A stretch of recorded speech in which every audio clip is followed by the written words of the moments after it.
So let's start with the basics. What is human-centered design? Many of you have probably heard or maybe are familiar with human-centered design, but at its core, it's this innovative problem-solving methodology. We can call it many, many different things, but essentially it's a way of solving problems to identify contextual solutions. These solutions might be products, they might be strategies, and they might even be messaging. So we've got a picture here of a big boulder in front of the path. And this is a great example of what HCD can be used for. It's helping us to figure out either how to go around, go under, go over, or go sideways. How do we get over this boulder and move forward on our journeys together as development practitioners? Next slide.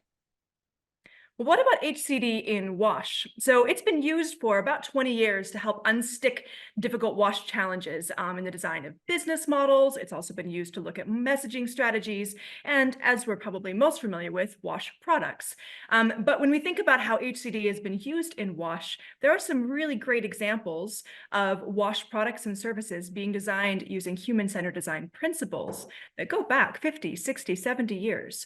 So the idea is, how do you bring people, the end users, those people that are actually going to be using those products or hearing those messages, into the design of the solutions? So we often I talk about garage inventors. Maybe you've heard of this idea of an inventor making something in a garage, and then how does that actually work in the real world?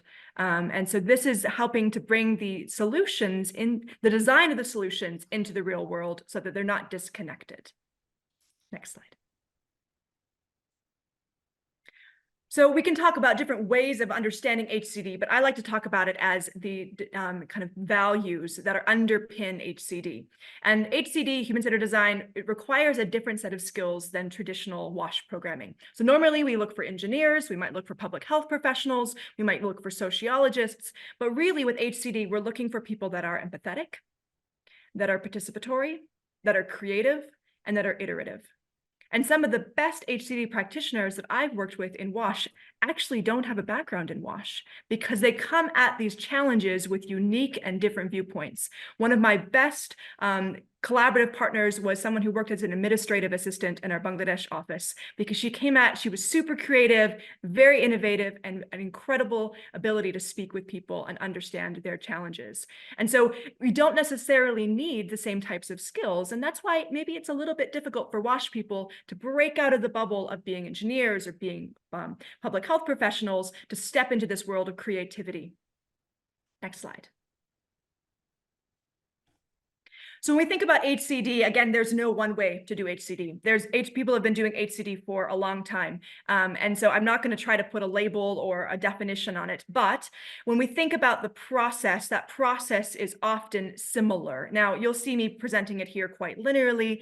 Later in the presentation, or today, you're going to see a different version of this diagram. But essentially, it is a process that moves people through trying to understand challenges, trying to create ideas to solve those challenges, and then moving those solutions to scale. And we, in this particular diagram, label those as discover, create, and deliver, or hear, create, and deliver. And these resources and tools that I'm sharing with you are actually from the HCD for WASH website. So all of this stuff is available online. When we think about the discover phase, this is this phase of exploring challenges with people. By that, we often mean clarifying our objectives. What are we actually trying to do when we get in the room to design a solution? Trying to figure out what we already know. What things do we already know about the particular problem? And then going to work with communities and stakeholders to uncover new information. You might know this phase as formative research, but again, I encourage you to think about this more expansively and thinking not only about helping us to uncover new information, but to frame the problem in the lens of community members. So for example, working in Bangladesh, going into communities, we need to solve the problem with arsenic. You know what? No one actually thought arsenic was a problem in the communities we were working in. They thought iron was the problem.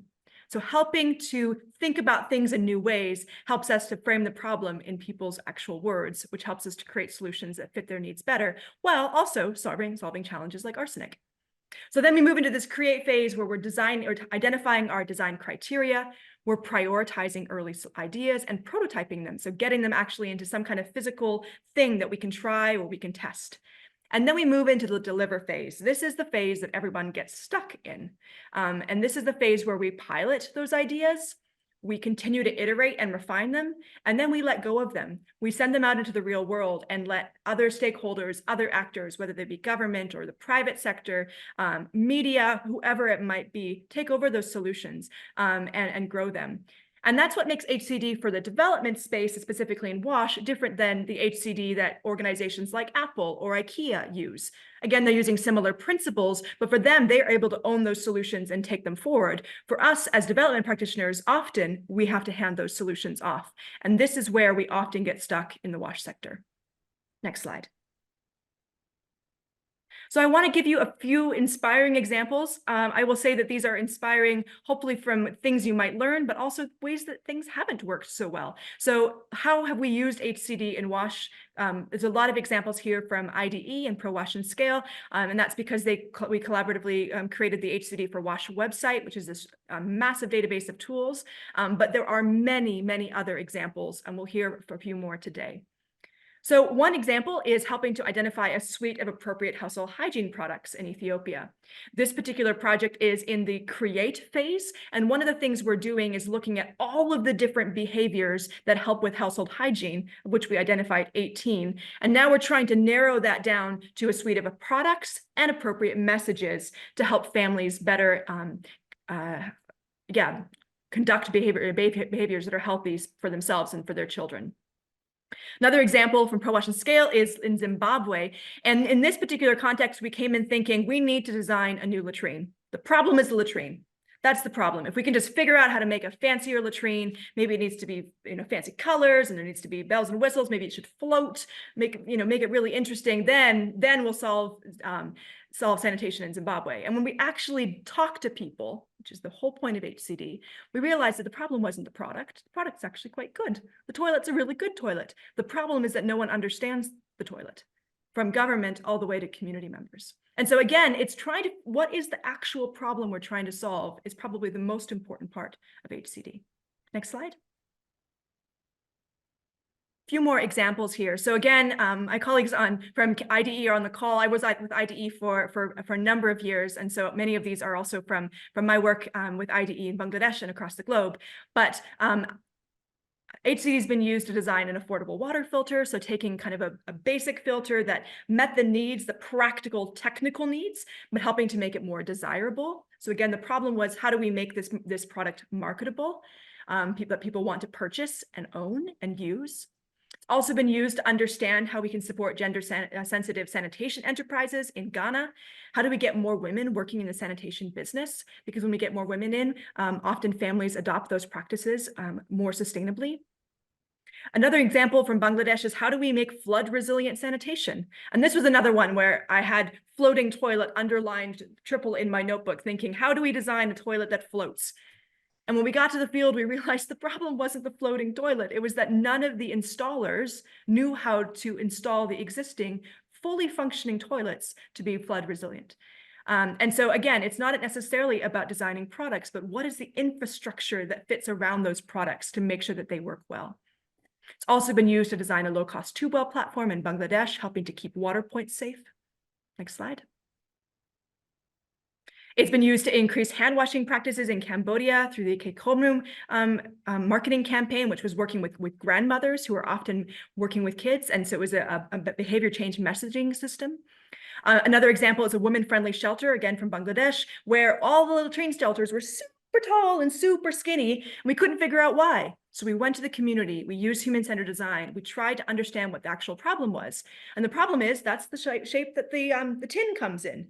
So if it's super skinny and super tall, no one wanted to take the time to cut it. So we developed a cutting mechanism, and we were able to train entrepreneurs of this is how you can cut the tin in a really clever way. You don't need any more tin than you're normally buying, but this is how you can make a low-cost shelter that's actually friendly for women. And then we've got two more examples, which I'm really looking forward to hearing from the rest of our colleagues today.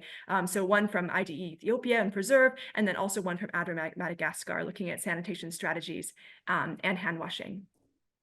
So just one quick moment to just pull all this together.